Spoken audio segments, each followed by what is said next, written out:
Everyone, lovely to have you here today.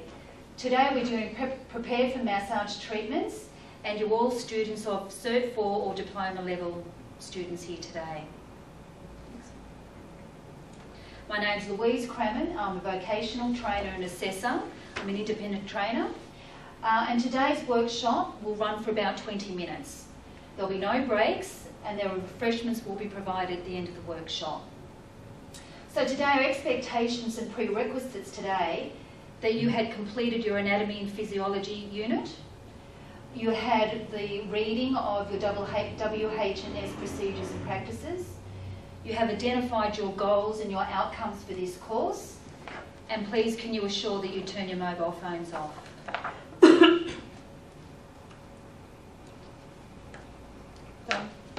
Thank you.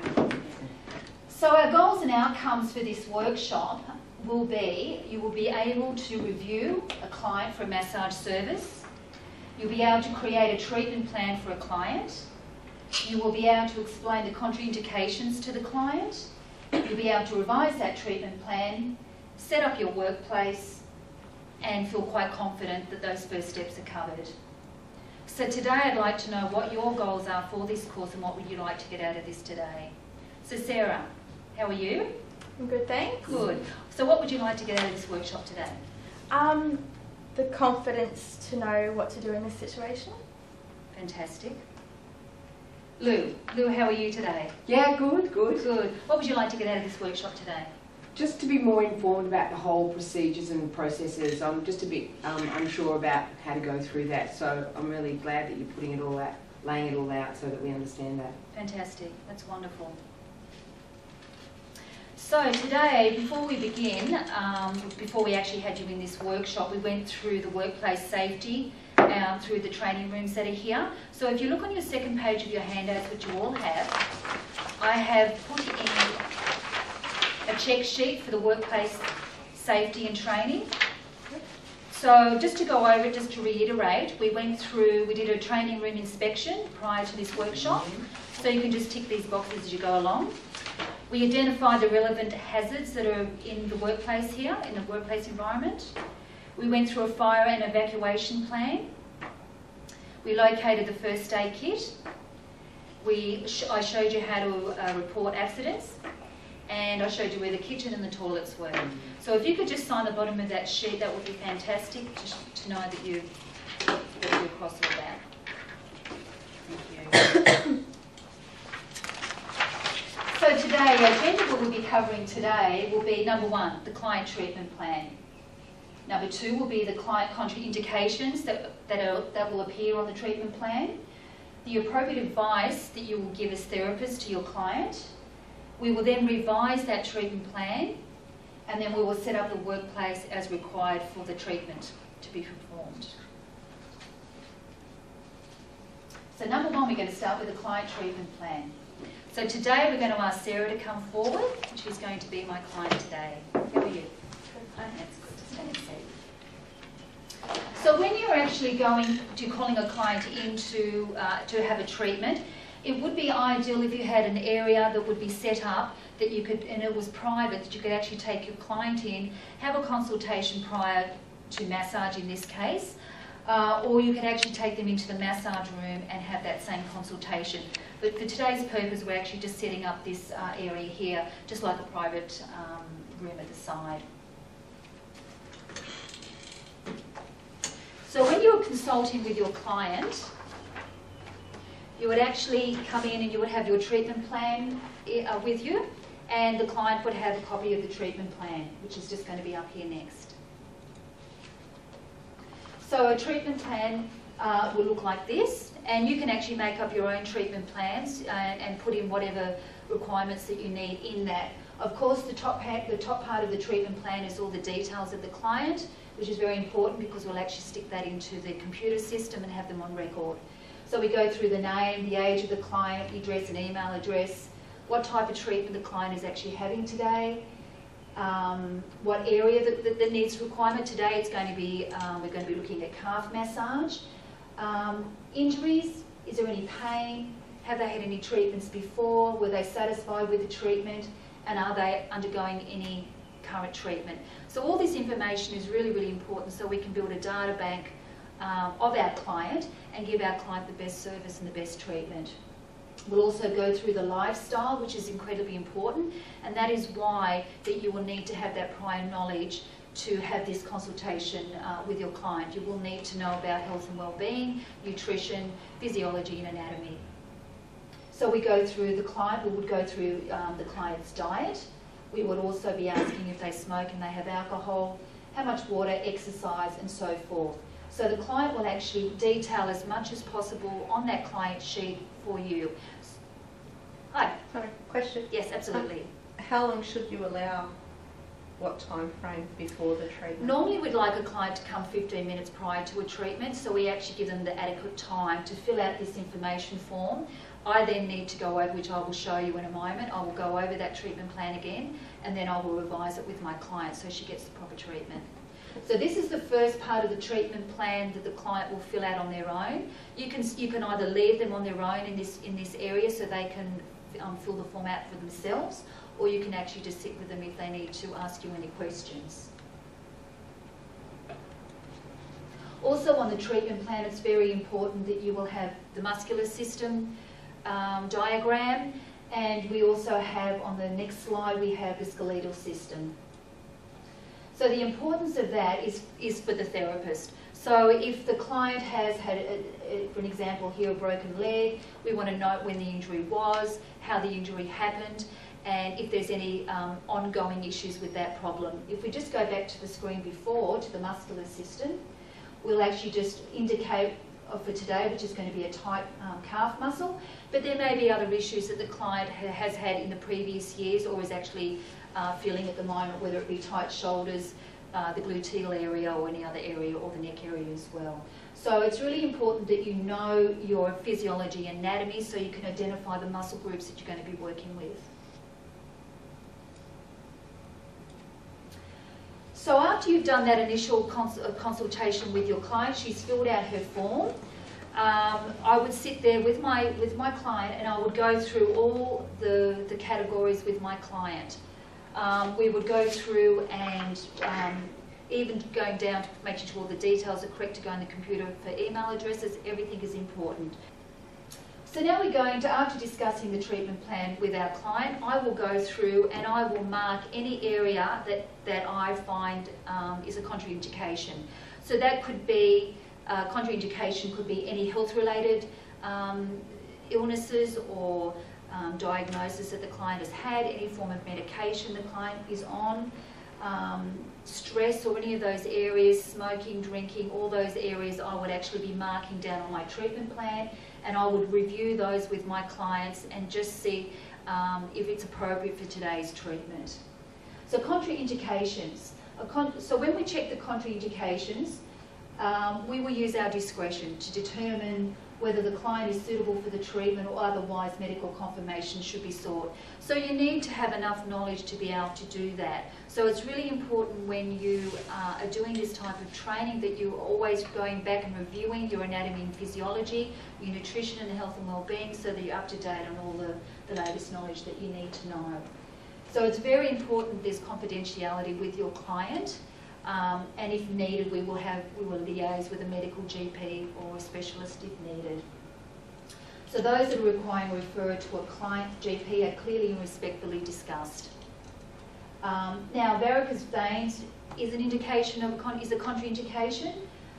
So even though we're doing a consultation here, when I get my client on to the massage table, I would then have a look at the area that is affected with varicose veins, and then I would decide whether it was okay to go ahead with the treatment.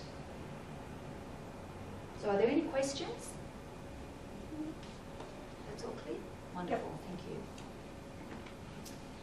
So appropriate advice. So the client's modesty and privacy must be maintained at all time. Your client is going to tell you a lot of things about their health and their well-being, and they need to be able to trust that they can disclose that information. So you must be a trustworthy person and have a business that is trustworthy so the client feels relaxed and create that rapport. So any areas of concern that are out of the therapist's qualification, or skills, we need to refer them on. So girls, when you're going into a working environment, you will have obviously that ability or that knowledge to be able to refer on to to a GP or a specialist. You will have a group of people that you would know about, and you could refer that on for your client. Also, while we're doing this consultation, we need to allow time and invite the client to ask questions before the treatment commences. So Sarah, just going through your treatment plan, is there anything that you would like to discuss with me further before we go ahead with your treatment? I don't think so. I have hip problems as well, so is that going to help my hip problems, do you think? Absolutely. Clearing up the calf? Absolutely. So what we'll do is that is an area that I would mark down on the skeletal and the muscular system on my treatment plan. When you get on the table, I would then review it again, and we'll see what other muscle areas is going down to the calf muscle as well. Okay. So once we've gone through the contraindications with our client, and the client feels comfortable that the treatment can go ahead, we will go back and revise that treatment plan. So it's just really reiterating what we've gone over, making sure the client feels comfortable with the treatment that she's actually going to receive. So I will discuss and agree the treatment plan with Sarah, my client, and make sure that all her needs, physical and psychological needs, are being met. I would ensure there's effective communication so the client feels comfortable at all times. So it's really important, I know in this situation, we're in a training situation here, but when you would be having a consultation with your client, you would be looking and engaging your client at all times.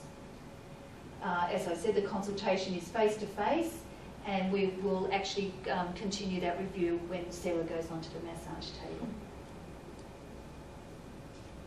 Thank you. So now we're going to set up the service area. We're going to prepare the work environment to meet all health and safety legislation requirements, so that's very important that you actually know that prior to setting up your room. Ensure your appearance is professional at all times and that it conforms to hygiene and health and safety requirements. So you will have a uniform, whatever work environment you're actually working in, so make sure that you're always neat and tidy, your hair is pulled off your face, hands and nails are always clean and immaculate. Ensure there's an adequate space in the treatment room for the massage services. So in your treatment rooms, I know they will vary in your work environments, girls, as you go out into the workplace, but always make sure that you have enough area to walk around your massage table and that it's safe to do so. All your equipment and products and materials should be available in the treatment room. So this is really important. So have you ever had a time where you've been in a massage and someone's left the massage room to go get a towel or the oil, and you're actually left on the table? So has anyone ever experienced that? Yeah. So how did that feel when you actually were left there for a moment and the client said, wait a minute, I'll be back? They didn't tell me they were going to be back, and I wasn't sure if it was over or not. I wasn't sure it was over before it started. Yeah. Okay. I felt a bit abandoned. You're sort of like lying there all vulnerable, and then the person just sort of goes, oh, hang on a second, just check my voicemail. Well, we're hoping that there would be none of that, there'd be no phones on. So it's really important because you know what it feels like. You're not sure whether the massage therapist is actually going to be coming back, and you feel a little bit vulnerable and unsure and uncertain in that environment. So at all times you want to make sure that the client is feeling secure and feeling certain of their environment and that they're being nurtured and cared for. So it's really important to have all your products and everything there within the room. So now I'm going to show you a video of how to set up a massage table. And after we do the massage table video, we'll actually have a demonstration on that. Wonderful, so I hope you enjoyed that video. Yep. So I am going to show you how to dress a massage table. Pretty much the same, but you can have you can variate that with the equipment that you actually have at home or in your salon. So make sure that your massage table is clean and sterilised. So whether you use a spray or a wipe, make sure that you've wiped everything down and it's all clean and hygienic. So the first thing we place on the massage table is some kind of padding. Even though my massage table is quite padded, sometimes it's an added benefit just to have a little bit of extra padding there. The next thing that I actually put on the massage table, and this is actually up to you or whether the salon wants to have it or not, is an electric blanket. In some places they don't use these. Make sure when you are using an electric blanket that you turn it on about an hour prior to the massage, because it does take some time to actually heat up. Would you just put that on a low number? I started off at a higher number, Yeah. and then just prior to the client coming, I'd actually just turn that down, because once they actually get changed and have all the other linen and covering on them, they can get quite warm. Mm. So you can adjust that to the temperature within the room and the client's wants and needs. We then place the fitted sheet over the top of that, but before we do that, we actually will put the bolster down there for their feet. Now, not everyone will want a bolster, so some people will feel comfortable having that removed. So put it on to start with, and if the client requests that be removed, there's no trouble with that at all. And you'll also find sometimes that it can get in the way when you're doing a calf or leg massage, so you just need to see how that feels for you as well.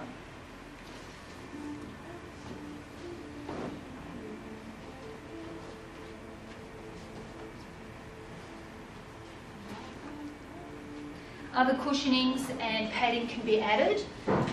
If you're doing different types of massage, like pregnancy massage, you would pad that in an appropriate manner to support the stomach and the lower area as well. So this is just a basic padding for our next client.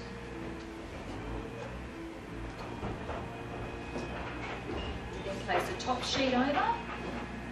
Again, this can be varied. You might just want to use towels.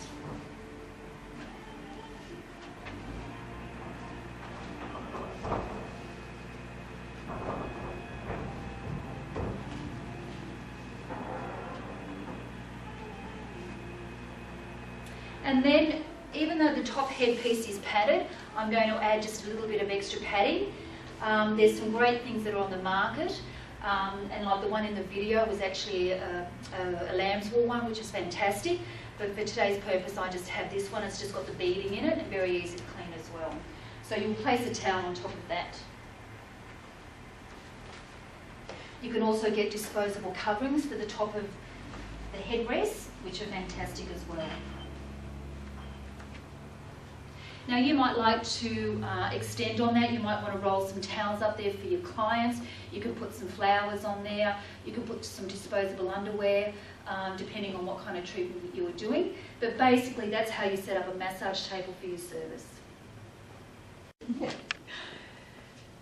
So now after doing that demonstration, and if there's no questions, I'm going to call on one of the students to come up and demonstrate dressing the massage table. So Sarah, would you like to come up? I'd love to. Thank you.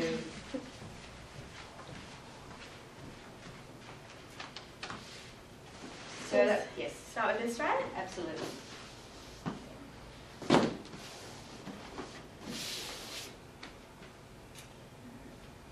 And do you think you would need this every time on a massage treatment? Depends how soft the bed is. Okay. And why? What else would you? What other people would you use this for? Pregnant people? And maybe the elderly. Okay, yeah. And Okay, so if they're a little bit sore, and a little bit tired, and a little bit older, sometimes this will actually aid them in their comfort. Okay.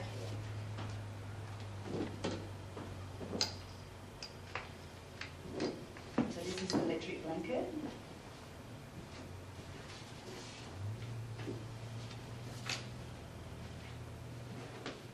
So how long prior to the massage would you turn this on? You said now, right? Okay. Okay.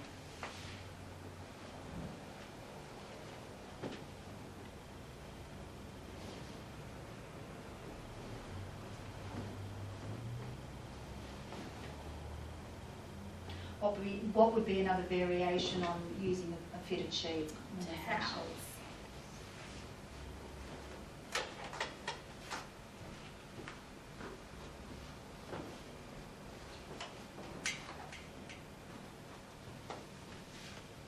Oh, this one goes under the fitted sheet, doesn't it? Yes, Yeah. it does. And as I said to you, would you use that, as I was explaining about the variation of using the bolster? It's up to you whether you want to have it there. You will adjust that when the client gets on the table to the right area. And if they prefer it not to be there, or you need to adjust it in any way for something else, Yeah. you can do that.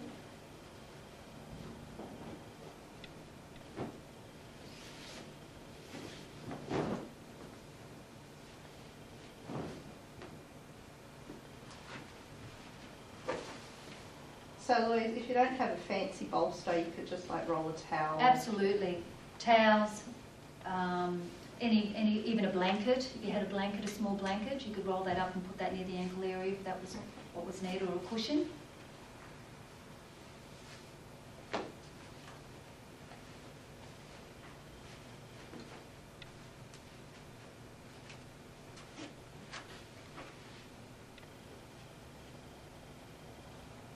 Wonderful. Now, what would be another variation just with the towels for that? So a client's coming in and they're looking for a towel. Just pop it on, some flowers, and some underwear. Absolutely, that's great. Okay, thank you, Sarah. So thank you for joining our workshop today. This is the first part of the unit of how to do a massage. So it's the first component. So I hope you got a lot of information and enjoyment out of doing this today.